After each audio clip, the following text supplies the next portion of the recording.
Hello दोस्तों, आपका हमारे चैनल में हार्दिक स्वागत है। दोस्तों, आज हम संविधान के भाग 2 नागरिकता को बताने चल रहे हैं। संविधान के भाग 2 में जो नागरिकता है, नागरिकता को अनुच्छेद 5 से लेकर अनुच्छेद 11 तक जो है इसको वर्णन किया गया है। तो दोस्तों, सबसे पहले आपसे निवेदन है कि आप हमारे चैनल को सब्सक्राइब ज़रूर करें और लाइक और कमेंट भी करें। तो दोस्तों, इस संविधान के अनुच्छेद 5 में बताया गया, इस संविधान के प्रारंभ पर प्रत्येक व्यक्ति जिसका भारत के राज्य क्षेत्र में अधिवास है और जो भारत के राज्य क्षेत्र में जन्मा था, या का में बताया गया जो भारत के राज्य क्षेत्र में जन्मा था, या खा में बताया गया जिसके माता या पिता में से कोई भारत के राज्य क्षेत्र में जन्मा था। तो दोस्तों, इसका मतलब है कि जो भारत के राज्य क्षेत्र में जन्मा था वह भारत का नागरिक होगा, तथा जिसके माता या पिता में से कोई राज्य भारत के राज्य क्षेत्र में जन्मा था, या गाँव में बताया गया ऐसे प्रारंभ से पहले ठीक या कम से कम 5 वर्ष तक भारत के राज्य क्षेत्र में मामूली तौर से निवासी रहा हो। दोस्तों, प्रारंभ से जब संविधान का प्रारंभ हुआ तो ऐसे समय में वह भारत के राज्य क्षेत्र में मामूली तौर पे 5 वर्ष तक निवासी रहा हो, भारत का नागरिक होगा। अनुच्छेद 6 में बताया गया है कि अनुच्छेद 5 में किसी बात के होते हुए भी कोई व्यक्ति जिसने ऐसे राज्य क्षेत्र से जो इस समय पाकिस्तान के अंतर्गत है, भारत के राज्य क्षेत्र को प्रवजन किया है, इस संविधान के प्रारंभ पर भारत का नागरिक समझा जाएगा। तो दोस्तों, इसमें बताया गया है कि किसी बात के होते हुए भी कोई व्यक्ति जिसने ऐसे राज्य क्षेत्र से जो उस समय पाकिस्तान के अंतर्गत है, भारत के राज्य क्षेत्र को प्रवजन किया है, इस संविधान के प्रारंभ पर वह भारत का नागरिक समझा जाएगा। जैसे कि कोई व्यक्ति पाकिस्तान के क्षेत्र जब भारत और पाकिस्तान का बंटवारा हुआ तो पाकिस्तान के क्षेत्र में रह रहा हो और वह भारत के राज्य क्षेत्र में आकर रहने लगे तो वह भारत का नागरिक समझा जाएगा। तो 6 के काम में बताया गया 6 के काम में बताया गया है कि यदि वह अथवा उसके माता पिता में से कोई अथवा उसके पितामह या पितामही या माँ या मातामही में से कोई मूल रूप से या अधिनियमित भारत शासन अधिनियम 1935 में परिभाषित भारत में जन्मा है, और खा में बताया गया है यदि जबकि यह वह व्यक्ति ऐसा है जिसने 19 जुलाई 1948 से पहले इस प्रकार प्रवचन किया है,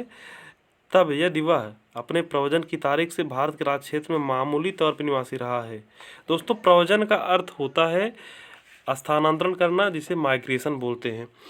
और अनुच्छेद मतलब सब क्लास खा में जो है खा का 2 उसमें बताया गया जबकि वह व्यक्ति ऐसा है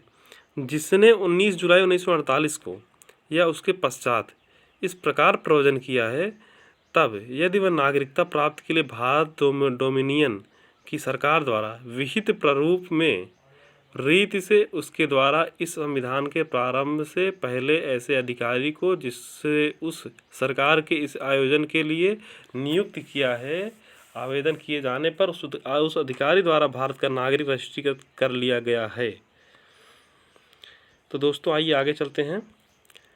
परंतु यदि कोई व्यक्ति अपने आवेदन की तारीख से ठीक पहले कम से कम 6 मास तक भारत के राज्य क्षेत्र में निवासी नहीं रहा है तो वह इस प्रकार रजिस्ट्रीकृत नहीं किया जाएगा। और अनुच्छेद 7 में चलते हैं। अनुच्छेद 7 कहता है कि अनुच्छेद 5 और अनुच्छेद 6 में किसी बात के होते हुए भी कोई व्यक्ति जिसने 1 मार्च 1947 के पश्चात भारत के राज्य क्षेत्र में से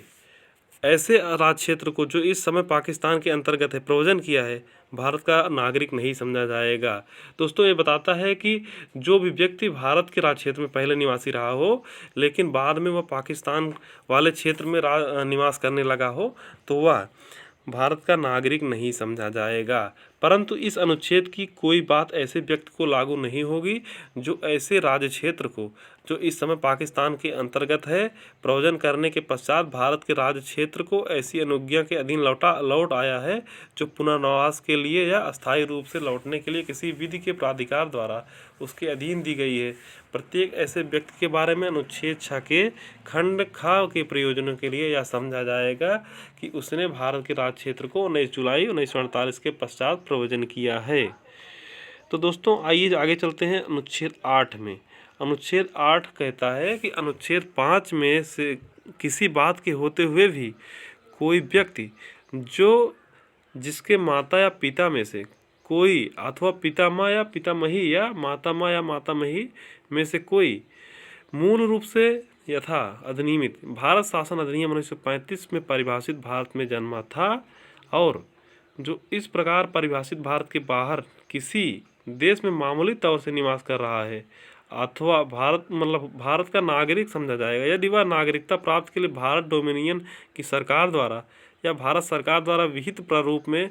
और रीति से अपने द्वारा उस देश में जहां वह तत्समय निवास कर रहा है भारत के राजनयिक या काउंसिली प्रतिनिधि को इस संविधान के प्रारंभ से पहले या उसके पश्चात आवेदन किए जाने पर ऐसे राजनयिक